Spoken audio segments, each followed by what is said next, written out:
Hello बच्चों, आज हम जेंडर, रिलीजन एंड कास्ट का पार्ट सेकंड करेंगे। तो चलिए शुरू करते हैं। The equal remuneration act 1976 provides that equal wages should be paid to equal work. तो ये समान वेतन अधिनियम 1976 बोलता है या कहता है या इसके अनुसार समान काम के लिए समान वेतन होना चाहिए। ठीक है, और ये जो एक्ट था ये 1976 में पास हुआ था। However in almost all areas of work from sports and cinema to factories and fields women are paid less than man even when both do exactly the same work. पर फिर भी ज़्यादातर जो काम होते हैं जैसे कि या ज़्यादातर एरियाज़ में, क्षेत्रों में, चाहे वो स्पोर्ट्स हो, खेलकूद हो, चाहे सिनेमा हो, चाहे फैक्ट्रीज हो, चाहे फील्ड्स यानी कि खेत खलियान हो, महिलाओं को आदमियों से जो है पुरुषों से कम वेतन दिया जाता है। ठीक है, जबकि दोनों के दोनों जो है समान काम करते हैं, फिर भी महिलाओं को कम वेतन दिया जाता है। ऐसा नहीं होना चाहिए। In many parts of India parents prefer to have sons and finds ways to have the girl aborted before she is born. Bharat के ज़्यादातर हिस्सों में या ज़्यादातर भागों में जो माता पिता होते हैं या पेरेंट्स होते हैं वो बच्चे के जन्म को ज़्यादा प्रेफर करते हैं। ठीक है, मतलब लड़के के जन्म को ज़्यादा प्रेफर करते हैं लड़की के मुकाबले। और जैसे ही पता चलता है कि भाई लड़की है, टेस्टिंग करवा करके अल्ट्रासाउंड वगैरह से पता कर लेते हैं लड़की है, तो उसका अबॉर्शन जो है वो करवा देते हैं वो। Such sex selective abortion led to a decline in child sex ratio. इस तरीके का जो अबॉर्शन होता है कि जन्म से पहले ही पता कर लेना कि लड़का है या लड़की, इस तरीके से लड़की को पहले ही मार दिया जाता है जन्म से पहले ही। इसकी वजह से जो बच्चे का लिंग अनुपात है, सेक्स रेशियो जो है, लिंग अनुपात है, वो बहुत ज़्यादा कम हो गया है लड़कियों का। ठीक है, नंबर ऑफ गर्ल चिल्ड्रन पर 1000 बॉयज़, यानी कि 1000 लड़कों पे लड़कियां कितनी होती हैं, इसको सेक्स रेशियो बोलते हैं। तो सेक्स रेशियो बहुत कम हो गया है in the country to merely 919। तो 919 पे जो है वो सेक्स रेशियो आ गया, जो कि बहुत कम है, यानी कि 1000 लड़कों पे सिर्फ 919 लड़कियां हैं। एज द मैप, नीचे आप मैप देख सकते हैं। ये इस मैप में जो आपको पता चल जाएगा कि किस जगह पे कितना जो है सेक्स रेशियो है। ठीक है, 2011 के सेंसस के अकॉर्डिंग ये दिखा रखा है। तो बिलो 800 आप देख सकते हो यहाँ पे, ये बिल्कुल डार्क रेड में है। तो ये हरियाणा के भी कुछ एरियाज़ हैं जहाँ पे बिलो 800 जो है सेक्स रेशियो चला गया है। ठीक है, जो कि बिल्कुल भी अच्छी चीज़ नहीं है।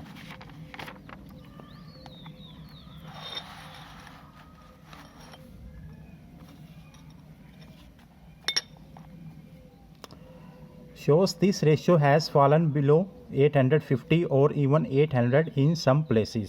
तो इस मैप को देखने के बाद हमें पता चलता है कि कई जगह पे जो सेक्स रेशियो है यानी कि लिंग अनुपात जो है वो 850 या फिर 800 से भी 800 तक पहुंच गया है कई जगह पे। ठीक है, there are reports of various kinds of harassment, exploitation and violence against women.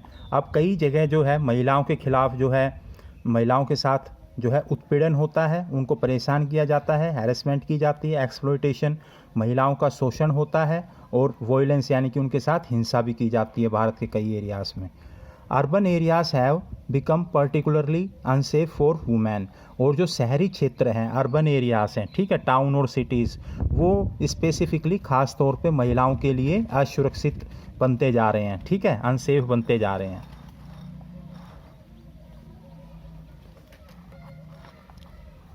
They are not safe even within their own home from beating, harassment and other forms of domestic violence। अब महिलाएं जो है अपने घरों में भी सुरक्षित नहीं हैं। ठीक है, घरों में भी महिलाओं के साथ बीटिंग यानी कि उनके साथ मार पिटाई की जाती है, हैरेसमेंट यानी कि उनका उत्पीड़न किया जाता है, और दूसरे तरह की जो घरेलू हिंसाएं होती हैं वो की जाती हैं।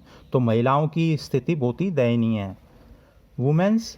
वुमेन पॉलिटिकल रिप्रेजेंटेशन, महिलाओं का राजनीति में क्या प्रतिनिधित्व है उसके बारे में जानते हैं, यानी या महिलाओं की राजनीति में क्या भूमिका है देखते हैं। All this is well known. तो हमने अब तक जो भी पढ़ा, ये जो लो सेक्स रेशियो है और जो महिलाओं के साथ जो हैरेसमेंट, बीटिंग और वायलेंस होती है, ये तो अच्छे से सभी को पता है। Yet issues related to women well-being और otherwise are not given adequate attention. फिर भी इतना कुछ पता होने के बाद भी महिलाओं से संबंधित इन मुद्दों को ज़्यादा महत्व नहीं दिया जाता, प्रॉपर अटेंशन नहीं दी जाती। This has led many feminist and women's movements to the conclusion that unless women control power, their problems will not get adequate attention। इससे कई लोगों का ये मानना है कि जब ज़्यादा खासकर जो फेमिनिस्ट यानी कि जो नारीवादी होते हैं, जो महिलाओं के अधिकार की लड़ाई लड़ते हैं, ठीक है, और महिलाएं जो आंदोलन चलाती हैं, उन्होंने वो इस निष्कर्ष पे पहुँचे हैं, इस कंक्लूजन पे पहुँचे हैं कि जब तक महिला के हाथ में शक्ति नहीं आएगी, यानी कि जब तक महिला के हाथ में पॉलिटिकल पावर नहीं आएगी, जब तक their problems will not gate adequate attention, जब तक उनकी जो प्रॉब्लम्स हैं, समस्याएं हैं, जैसे हैरेसमेंट है, डोमेस्टिक वायलेंस है, उससे उनको छुटकारा नहीं मिलेगा। One way to ensure this is to have more women as elected representatives.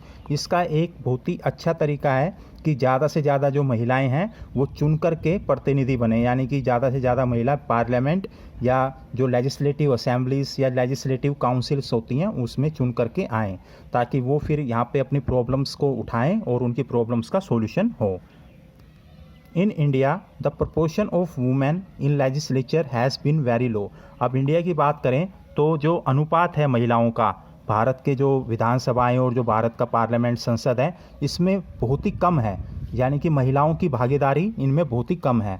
For example, उदाहरण के तौर पे, the percentage of elected women members in Lok Sabha has touched 12% of its total strength for the first time in 2014।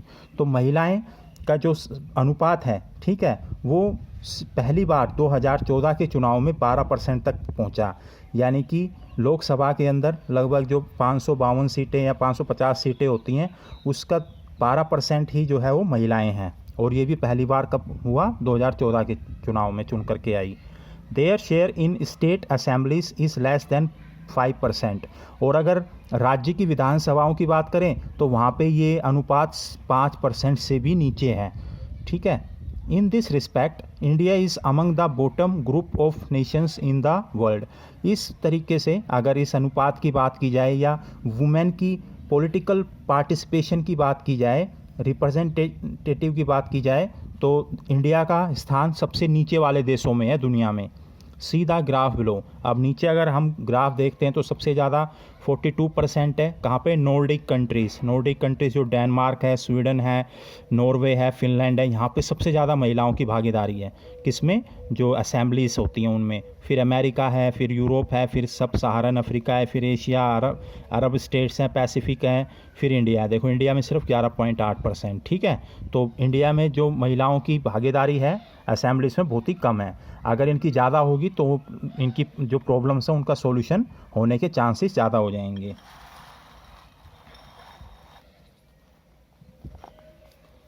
India is behind the averages for several developing countries और of Africa and Latin America.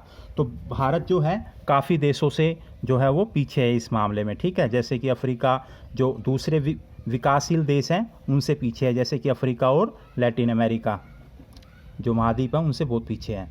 In these government cabinets are largely all male even when a woman becomes the chief minister of or the prime minister. अब India में ऐसा हालात हैं कि अगर जो महिला है, अगर वो मुख्यमंत्री बनती है या प्रधानमंत्री बनती है, फिर भी जो सरकार है यानी कि कैबिनेट है उसके अंदर ज़्यादा जो लोग होंगे वो क्या होंगे, मेल होंगे, यानी कि पुरुषों को ही ज़्यादा मंत्री वगैरह बनाया जाता है। आप अपने ही देश, आप एग्जाम्पल ले लीजिए कि अभी मोदी जी की जो कैबिनेट है, सरकार है, उसमें कितनी महिला मंत्री हैं, सिर्फ गिनती की हैं, ठीक है। One way to solve this problem is to make it legally binding to have a fair proportion of women in the elected bodies. अब इसका एक समाधान ये है इस प्रॉब्लम का कि एक ऐसा कानून बना दिया जाए जिससे कि कुछ सीटें महिलाओं के लिए रिजर्व कर दी जाएं, ठीक है, समझ गए।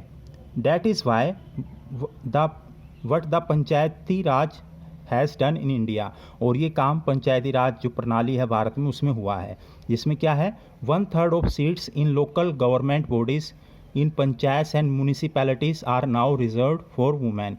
इनमें क्या है कि 1/3 जो सीटें हैं वो महिलाओं के लिए रिजर्व हैं, यानी कि 33% आरक्षण है पंचायत और म्यूनिसिपैलिटी के चुनावों में महिलाओं को। ठीक है, तो यानी कि जो सीटें हैं टोटल पंचायतों में और म्यूनिसिपैलिटीज़ में, इसकी 1/3 महिलाएं इन पे चुनी जाएंगी। ठीक है, now there are more than 10 lakh elected women representatives in rural and urban local bodies, और इसकी वजह से आप पंचायत में आज और म्यूनिसिपैलिटीज़ में लगभग 10 लाख महिलाएं चुन करके प्रतिनिधि बनी है लोगों का। ठीक है, जो ग्रामीण जो इकाइयां हैं पंचायत की और अर्बन में म्यूनिसिपैलिटीज़ हैं इनमें। ठीक है, स्थानीय निकाय जो हैं इनमें महिलाएं चुन करके आई हैं। तो क्यों कैसे ज़्यादा हुआ 10 लाख? क्योंकि इनके लिए 1/3 रिजर्वेशन कर दिया गया। ठीक है, सीट्स का। Women organisations and activist have been demanding a similar reservation of at least 1/3 of seats in the Lok Sabha and state assemblies for women. अब जो महिलाओं के संगठन हैं और जो एक्टिविस्ट हैं ये इसी टाइप का जो रिजर्वेशन है 1/3 जो है उसकी मांग कर रहे हैं, किसमें? लोकसभा के अंदर, जो राज्य की विधानसभाएं हैं उनके अंदर, स्टेट असेंबली से महिलाओं के लिए। A bill with this proposal has been pending before the parliament for more than a decade, और इसके संबंध में एक बिल जो है वो लगभग 10 साल से, एक दशक से जो है पेंडिंग पड़ा हुआ है पार्लियामेंट में, वो पास नहीं हो पा रहा है। ठीक है, अगर पास हो जाए तो महिलाओं को लोकसभा और स्टेट असेंबलीज में 1/3 वो है रिजर्वेशन आरक्षण मिल जाएगा। But there is no consensus over this among all the political parties, the bill has not been passed. पर इस 1/3 रिजर्वेशन को लेकर के महिलाओं के इसको लेकर के सभी जो राजनीतिक पार्टियां हैं उनमें आम राय नहीं है, यानी कि वो एक मत नहीं है, उनमें मतभेद है। इसीलिए बिल जो है वो पार्लियामेंट में अटका पड़ा है और अब तक पास नहीं हुआ, यानी कि 10 साल हो गए। ठीक है, क्यों नहीं हुआ? क्योंकि पॉलिटिकल पार्टीज में कंसेंसस यानी कि आम राय नहीं है, एक मत नहीं है। Gender division is an example that some form of social division needs to be expressed in politics. तो कहने का मतलब ये है कि जो लिंग विभाजन है उसको कहीं ना कहीं पॉलिटिक्स में एक्सप्रेस करना बहुत ज़रूरी है, यानी कि पॉलिटिक्स में, राजनीति में लिंग विभाजन के मुद्दे को भी उठाया जाना बहुत ज़रूरी है। This also shows that disadvantaged groups do benefit when social divisions became a political issue. और जो डिसएडवांटेज ग्रुप हैं, यानी कि जिनको सुविधाहीन समुदाय हैं, जैसे महिलाएं हैं जिनको सारी सुविधाएं नहीं हैं, जिनकी परेशानियां हैं, अगर इस टाइप के जो डिविजन्स हैं इन डिसएडवांटेज ग्रुप्स के अगर पॉलिटिक्स में हम उठाते हैं, राजनीति में इनके मुद्दे उठाते हैं, तो कहीं ना कहीं इसका फ़ायदा होगा इनको। ठीक है, do you think that women could have made the gains we noted above if their unequal treatment was not raised in the political domain? क्या आप मानते हो कि अगर इनके ये मुद्दे, इनकी समस्याएं अगर पॉलिटिक्स में नहीं उठाई जाती तो इनको ये 1/3 का जो म्यूनिसिपैलिटी और अर्बन इनमें पंचायतों में जो आरक्षण मिला ये मिल पाता? नहीं मिल पाता। इसलिए इस पैरा का जो कहने का मतलब ये है कि ये जो जेंडर डिवीज़न है ये एक तरीके का सोशल डिवीज़न है। ठीक है, जेंडर डिवीज़न क्या है? लिंग विभाजन क्या है? एक तरीके का सामाजिक विभाजन है, और इस सामाजिक विभाजन को पॉलिटिक्स में यानी कि राजनीति में इस मुद्दे को, इस समस्या को उठाना बहुत ज़रूरी है। और ये समस्या का समाधान कौन उठाएगा? महिलाएं खुद उठाएंगी, तभी इसका सॉल्यूशन होगा। और इसके लिए ज़्यादा से ज़्यादा महिलाओं को चुन करके पार्लियामेंट में जाना होगा, स्टेट असेंबलीज में जाना होगा, तभी ये समस्या सॉल्व हो पाएगी।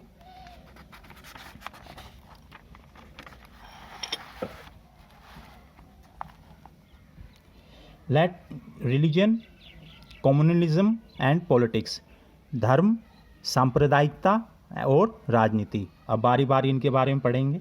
ठीक है, इनका पॉलिटिक्स में क्या रोल है।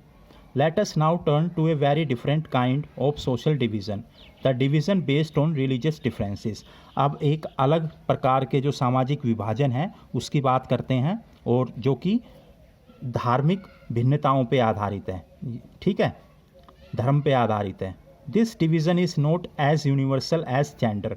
और ये जो विभाजन है ये सार्वभौमिक नहीं है, यानी कि ये सब कहीं नहीं पाया जाता जैसे कि लिंग विभाजन पाया जाता है। लिंग विभाजन आपको पूरी दुनिया में सब कहीं मिलेगा, पर ये जो रिलीजियस डिफरेंस है ये सब कहीं नहीं मिलेगा, ठीक है। पर फिर भी but religious diversity is Fairlie wide spread in the world today. पर जो धार्मिक विविधता है, अलग अलग जो धर्म है वो पूरी दुनिया में आपको देखने को मिल जाएगी, ठीक है। Many countries including India have in their population followers of different religions.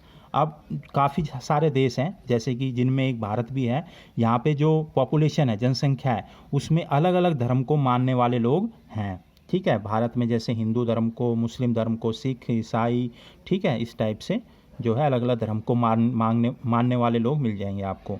As we noticed in the case of Northern Ireland, even when most of the people belong to the same religion, there can be serious differences about the way people practice that religion। जैसा कि हमने northern Ireland के संदर्भ में, context में देखा था कि एक ही धर्म को मानने वाले लोगों के अंदर भी बहुत ही गंभीर डिफरेंसेस यानी कि मतभेद या भिन्नताएं मिल सकती हैं, ठीक है। जैसे कि नॉर्दर्न आयरलैंड में मानते तो क्रिश्चियन धर्म को ही थे, पर क्या थे, बटे हुए थे नॉर्दर्न आयरलैंड में, किसमें, प्रोटेस्टेंट और कैथोलिक में। तो धर्म तो एक ही था, फिर भी उनमें जो है डिफरेंसेस देखने को मिले। Unlike gender differences, the religious differences are often expressed in the field of politics. Gender differences को यानी कि लिंग से संबंधित जो भिन्नताएं हैं उनको इतना पॉलिटिक्स में जगह नहीं मिलती जितनी जगह रिलीजियस डिफरेंसेस को मिलती है। कहने का मतलब रिलीजियस डिफरेंसेस को, धार्मिक जो भिन्नताएं हैं उनको ज़्यादा जो है जगह मिलती है राजनीति में, ठीक है। कंसीडर द फॉलोइंग, अब ये पढ़िए। Gandhi ji used to say that religion can never be separated from politics. तो गांधी जी का ये कहना था कि जो रिलीजन है यानी कि धर्म है उसको कभी भी राजनीति से अलग नहीं किया जा सकता। तो ये क्वेश्चन आपसे पूछा जा सकता है, क्यों नहीं किया जा सकता। What he meant by religion was not any particular religion like Hinduism or Islam, but moral values that inform all religions। तो उनका इससे मतलब ये नहीं था कि कोई एक धर्म से मतलब नहीं था उनका कि हिंदू या मुस्लिम, इस टाइप से नहीं, पर उनका मानना ये था कि जो हर धर्म जो मोरल वैल्यूज़ यानी कि जो नैतिकता, नैतिक मूल्यों की बात करते हैं, जो अच्छे चीज़ों की बात करते हैं, वो राजनीति में अपनानी चाहिए, ठीक है। इसलिए अगर वो चीज़ें, अच्छी चीज़ें सभी धर्मों की मिला करके राजनीति में अपनाई जाएंगी तो बहुत ही अच्छा होगा, ठीक है। ही believe that politics must be guided by ethics drawn from religion. अब उनका मानना ये था कि पॉलिटिक्स जो है, जो सभी धर्म मिलकर के जो अच्छी अच्छी बातें करते हैं उन्हीं के अनुसार पॉलिटिक्स जो है वो चलाई जानी चाहिए, उसी तरीके से राजनीति को चलाया जाना चाहिए ताकि सभी का भला हो। Human rights groups in our country have argued that most of the victims of communal riots in our country are people from religious minorities. अब जो मानव अधिकार यानी कि जो लोग मानव अधिकार की बात करते हैं, मानव अधिकार समूह जो हैं हमारे देश में, उनका ये मानना है कि जो सांप्रदायिक जो रॉइट्स यानी कि दंगे होते हैं, सांप्रदायिक यानी कि धर्म के आधार पे जो दंगे होते हैं, उनमें ज़्यादा नुकसान हमारे देश की जो अल्पसंख्यक, धार्मिक अल्पसंख्यक लोग हैं, जैसे भाई जिन बहुत ही कम, मतलब जैसे जैन हैं, फारसी हैं, सिख हैं, वो ज़्यादा इसके जो मतलब अफेक्ट करता है ये, ठीक है। कम्युनल राइट्स, सांप्रदायिक दंगे, इनको ज़्यादा प्रॉब्लम करते हैं। They have demanded that the government take special steps to protect religious minorities. और ये जो ह्यूमन राइट्स ग्रुप हैं, इनका मानना ये है कि सरकार जो है इन रिलीजियस माइनॉरिटीज़ को, यानी कि जो ये धार्मिक अल्पसंख्यक हैं, ठीक है, इनको बचाने के लिए स्पेशल विशेष कदम उठाए, ठीक है। क्योंकि जब भी कोई कम्युनल राइट्स होते हैं, सांप्रदायिक दंगे होते हैं, तो उसमें जो बहुसंख्यक धर्म के लोग होते हैं वो जो अल्पसंख्यक धर्म के लोगों के ऊपर अत्याचार करते हैं, ऐसा इनका मानना है, ठीक है। तो इनको बचाने के लिए कदम उठाने चाहिए। Women's movement has argued that family laws of all religions discriminate against women. अब जो महिला आंदोलन है, ठीक है, उसका मानना ये है कि जो परिवार से संबंधित जो कानून है सभी धर्मों के अंदर, किससे संबंधित, परिवार से संबंधित जो कानून है सभी धर्मों के अंदर, वो महिलाओं के साथ भेदभाव करते हैं। ठीक है, महिलाओं के साथ भेदभाव करते हैं, कहने का मतलब धर्म जो है महिलाओं के साथ भेदभाव करता है। So they have demanded that government should change this laws to make them more equitable. इसलिए इन महिलाओं का ये मानना है, ठीक है, महिला आंदोलन ये मांग उठाता है कि ये जो फैमिली लॉज हैं, परिवार से संबंधित कानून है सभी धर्मों में, इनको बदला जाए ताकि महिलाओं को भी बराबर आने का मौका मिले।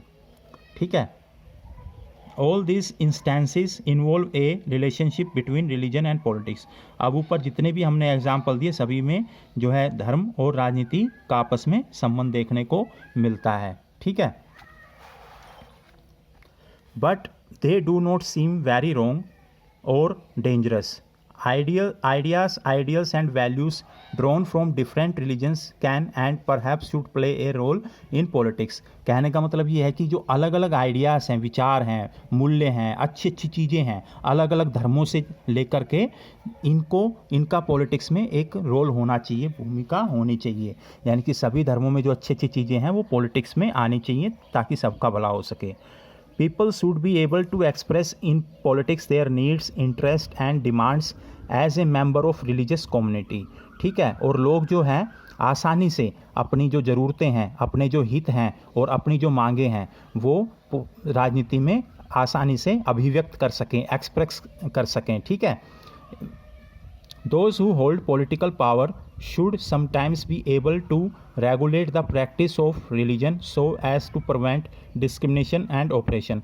और जो लोग राजनीति मतलब जो पावर में होते हैं, जो सरकार चलाते हैं, ठीक है, उनके हाथ में ही होता है कि धर्म के आधार पे किसी भी तरह का भेदभाव और ऑपरेशन, शोषण जो है रोका जाए। यानी कि जो लोग सरकार चला रहे हैं, जिनके हाथ में पॉलिटिकल पावर है, उनकी कोशिश होनी चाहिए कि डिस्क्रिमिनेशन और ऑपरेशन ना हो रिलीजन के आधार पे किसी का भी। These political acts are not wrong as long as they treat every religion equally. और जब तक ऐसा रहेगा, यानी कि धर्म के आधार पे कोई भेदभाव या अत्याचार नहीं होगा, जब तक जो है कोई प्रॉब्लम नहीं आएगी, कोई समस्या नहीं आएगी।